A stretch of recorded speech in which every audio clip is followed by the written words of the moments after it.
everyone's shooting at us, everyone wants to beat us, which makes us raise our game as well. Objective number one, simple, to win. Coming up in the program, we'll get you up to date with everything that's happened in the season so far as we look back to round 2 in Sepang. Watch as we show you all the excitement here in Thailand when thousands of fans came to celebrate Children's Day at the track. We'll get the lowdown on this brand new Buriram International Circuit from one of our top drivers as the series makes its debut here. And of course, bring you extended highlights of round 3 of the 2015-16 Asian LMS series with all the sights and sounds to go with it. So sit back, hold tight and join us for more thrilling Asian LMS series action.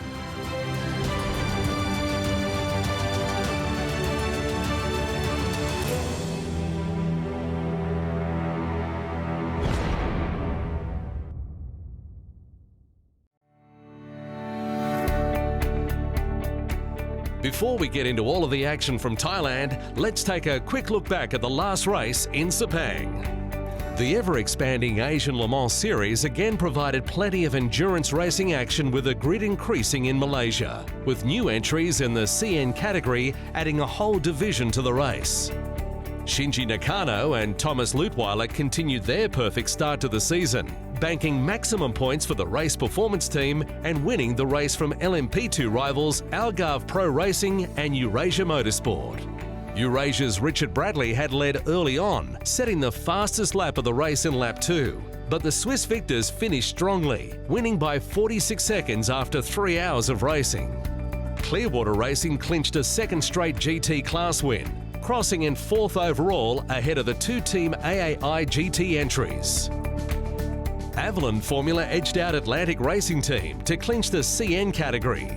KCMG made it 2 from 2 in the GT-AM class, while DC Racing also claimed their second straight victory, beating Team AAI in the LMP3 class, despite both entries forced to spend significant time in the pits. With increasing grid sizes, the Asian LMS series is going from strength to strength, setting up things nicely for a brand new challenge as the championship makes its debut in Thailand.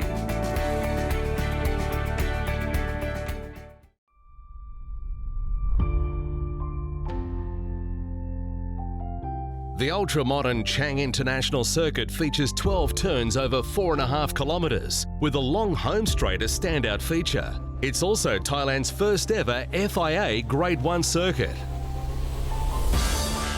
So let's check some of the key points through the eyes of Le Mans 24 Hours LMP2 race winner, Richard Bradley.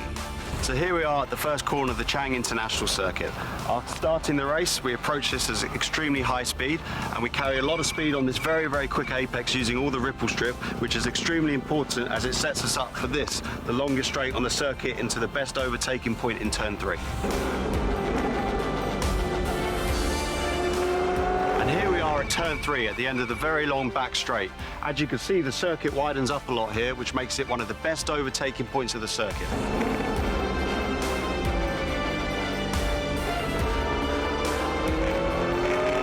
And here we are at turn 4, the fastest corner on the circuit, where we arrive at an approach speed of approximately 265 kilometers an hour.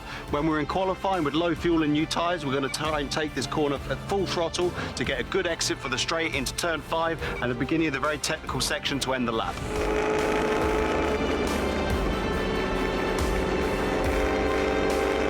Here we are at turn 9, right in the heart of this very tricky technical section of the Buriram circuit.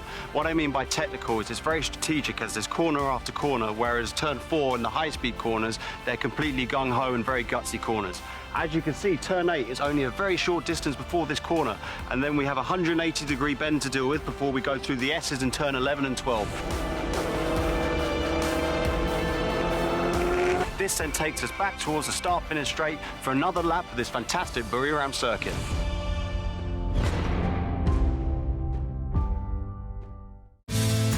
Welcome to the Buriram International Circuit in Thailand for the third round of the 2015-2016 Asian LMS series in Thailand. It is a bright and sunshiny day as the drivers and teams prepare for the 3 hours of Thailand up ahead next.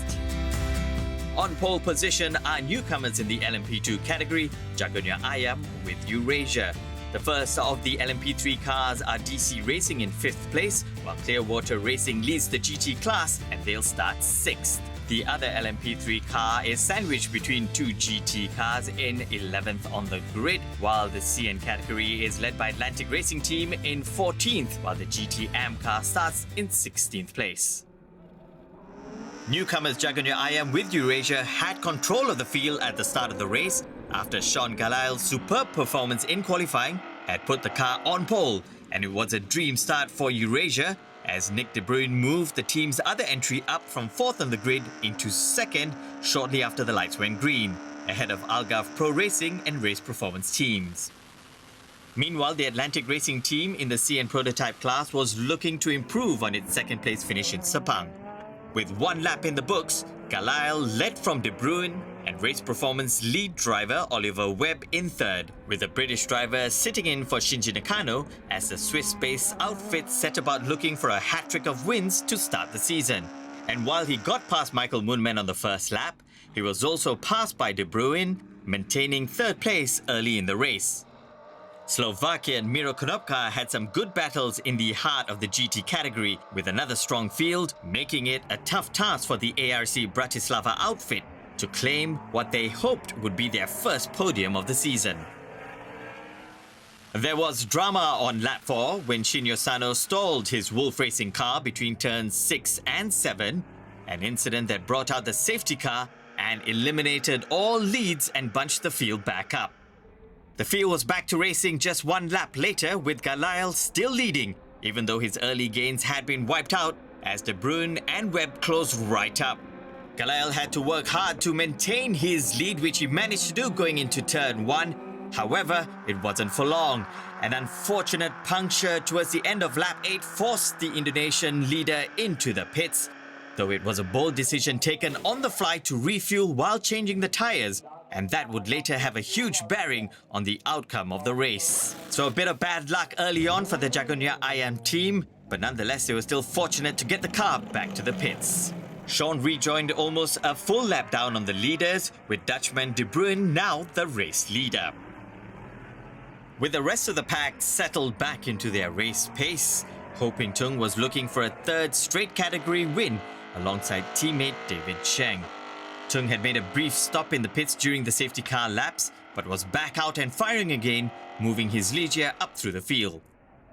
It was all going well for the DC Racing team, however the Atlantic Racing team suffered the first of several technical issues that forced their car into the pits. Well, it looks like we had a little electric glitch in the car. Maybe the fuel pump, maybe it's a short circuit somewhere. But we changed to another fuel pump, so hopefully now it's okay.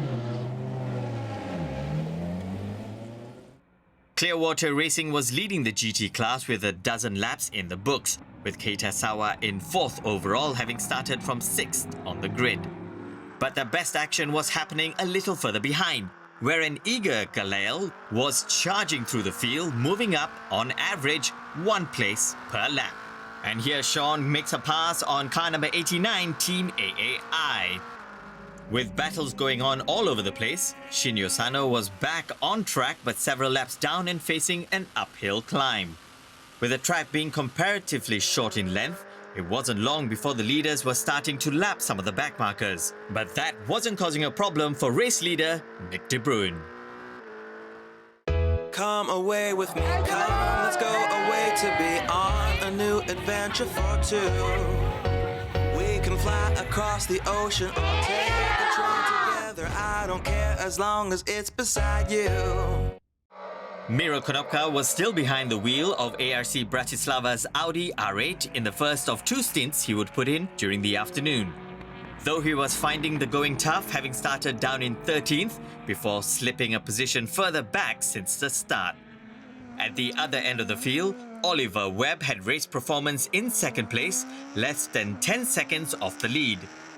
In the GT category, young Belgian driver Alessio Piccarello had taken over from Jeffrey Lee in Absolute Racing's Audi R8 and was picking up the pace.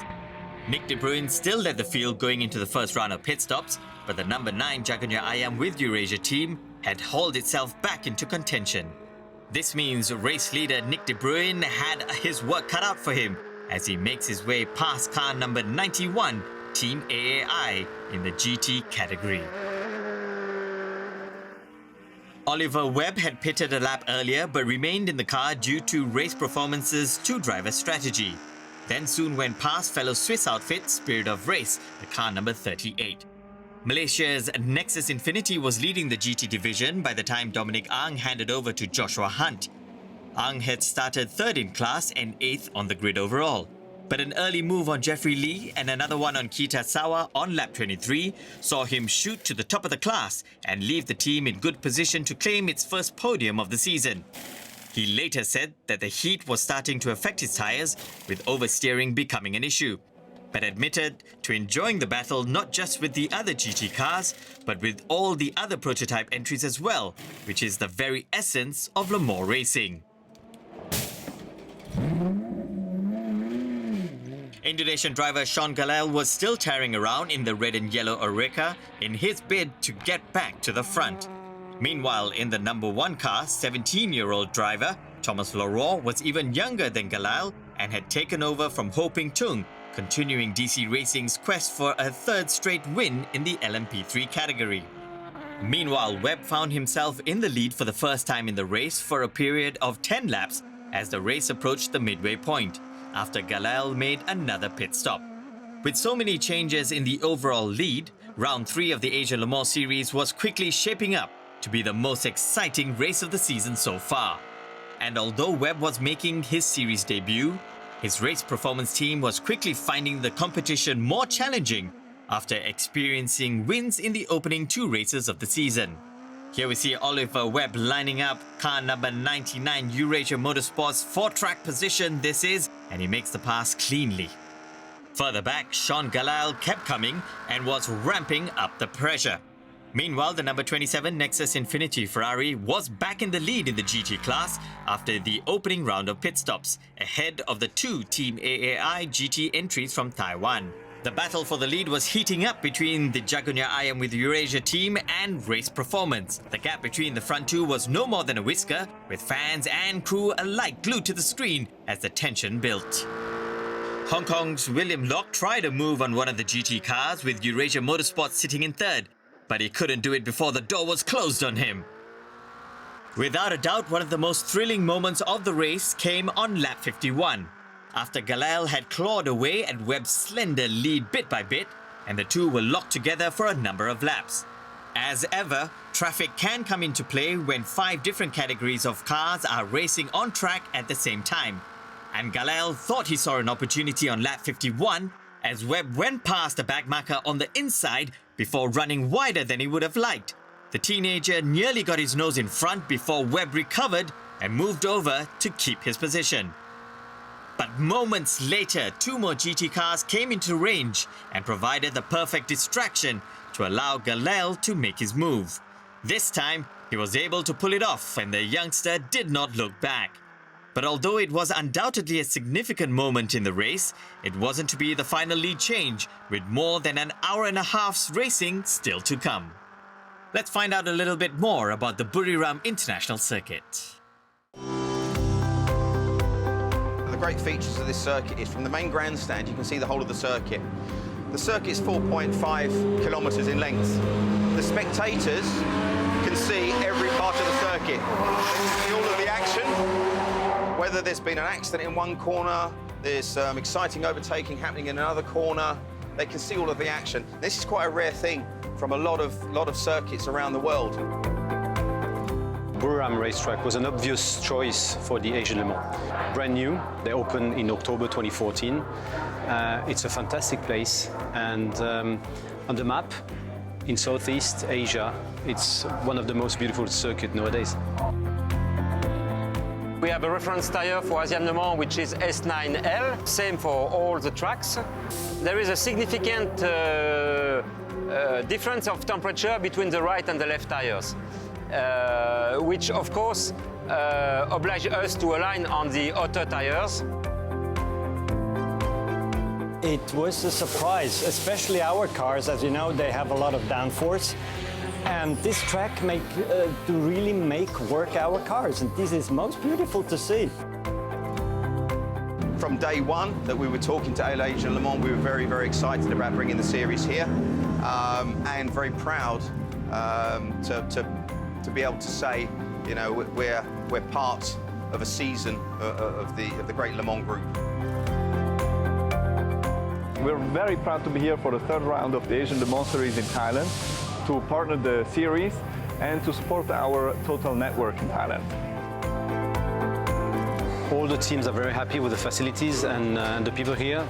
The ambiance is very good, and we are just enjoying it a lot. That's probably one of the reasons Thailand is called the land of smiles.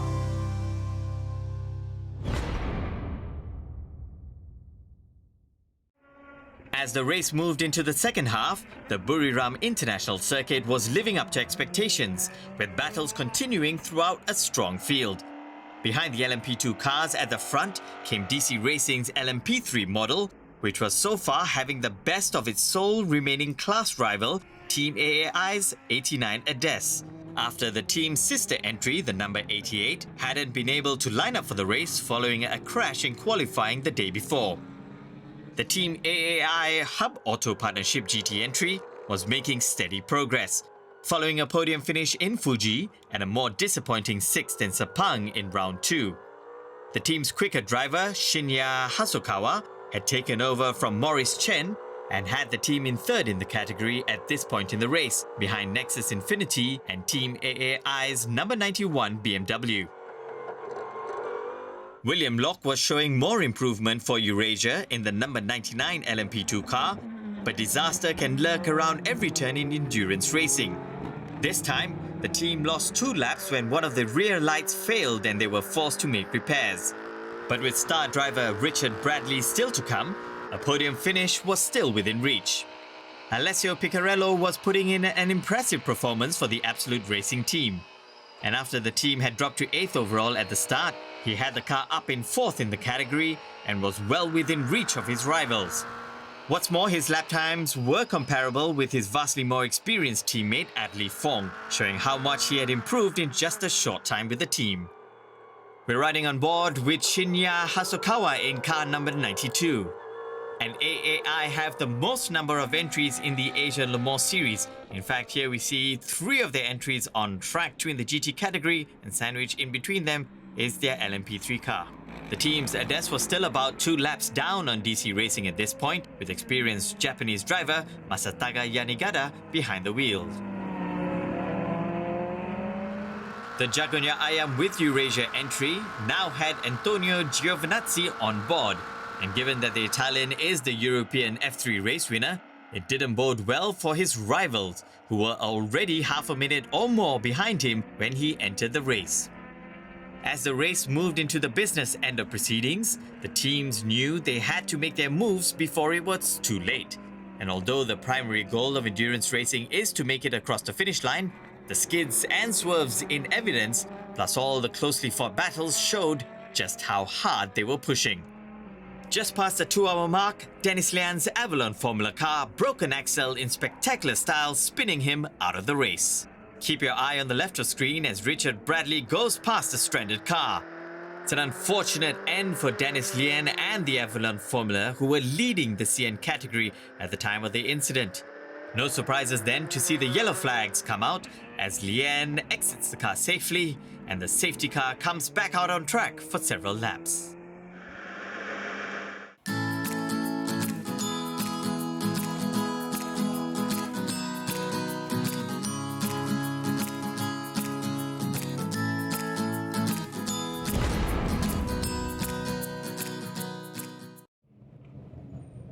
Back to the action as we enter the last hour and join DC Racing in the pits. They've had a strong race, even spending some time up in 3rd place overall, but it hasn't all been going well for the team, as Thomas Laroche shares with us.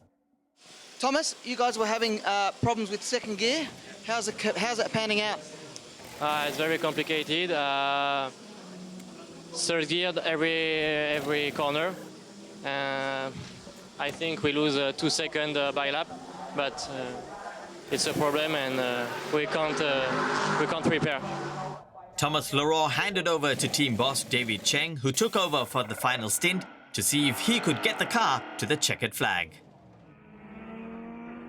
It was hard to tell who would come out on top in the GT category, as we see a heated battle for second place between car number 5, 91 and car number 92, as they all try to fight their way for a spot on the podium. We ride on board now with car number 7 ARC Bratislava, and the drivers have to keep their concentration and take notice of the LMP2 car in his rear view camera. He's got to make space on track for the faster car to make its way past him. Endurance racing is all about keeping your concentration and keeping your stamina all the way to the finish line. And we can see just how quickly Richard Bradley manages to pull away. Team AI's LMP3 driver Sakaguchi Ryohei got the heart rate pumping with a little spin towards the end of the race, shrinking his team's small hopes of catching DC Racing still further. But the Japanese driver managed to recover nicely and would go on to claim second in the category. Antonio Giovinazzi was continuing the good work of his young teammate in the lead car. And in fact, he set the fastest lap of the race on lap 92 with a 1 minute 27.6 second lap time. Not even the weather was going to stop the Italian, with clear skies throughout in Buriram, although rain did start to fall just as the checkered flag appeared. But this nice move to pass Hiroki Yoshimoto was a perfect example of the talent that the 22-year-old Italian has. Algarve Pro Racing had a stop-and-go penalty for speeding in the pit lane, which knocked their chances of a win. But Jamie Winslow's final leg saw them cross the line second overall. Once again, KCMG put a strong performance in the GTM category.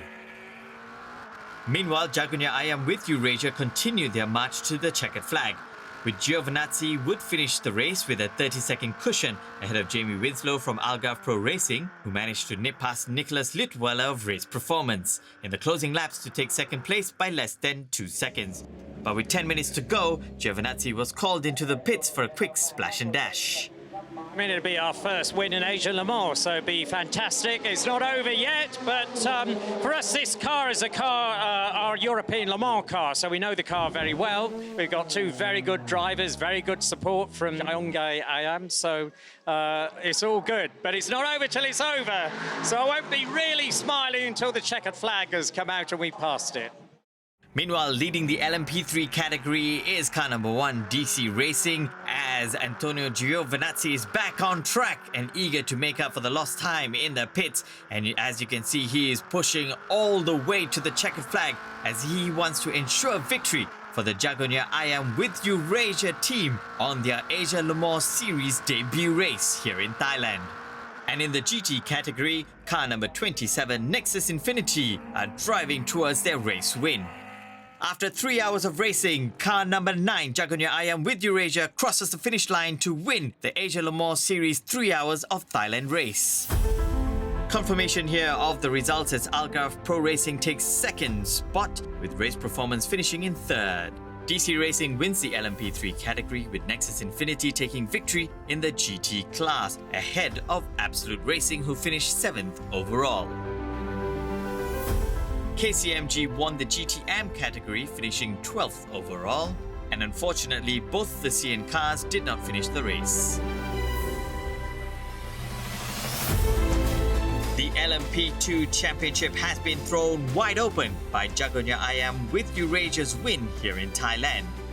With neither CN category car finishing the race, their championship will be decided at the last round, as will the GT category. And all this makes for a fantastic final round of the Asian Le Mans Series, which heads to the Sepang International Circuit in Malaysia. We had a little bit unlucky in the start of the race where Sean did a really good job from P-Last to again P1, and then I just saved the result. We got a puncture right after the safety car, so put us 1 lap down, and then we managed to climb back up to first position, and then when I handed the car to him, we just stayed there. So yeah, it's an amazing result. Thank you to the team, to the sponsors, everyone who brought us here. We were great in qualifying, you know, and it just proved to us that where we were going with the race car really worked, and it was just awesome. Last stint when we got that safety car, I thought, oh, this is going to be a real test of where we're at, you know, and we still had that speed. So awesome job. Obviously, we struggled a little bit without second gear. Some of the low-speed corners was hard to exit, but besides that, we just bring the car home and seal up this championship.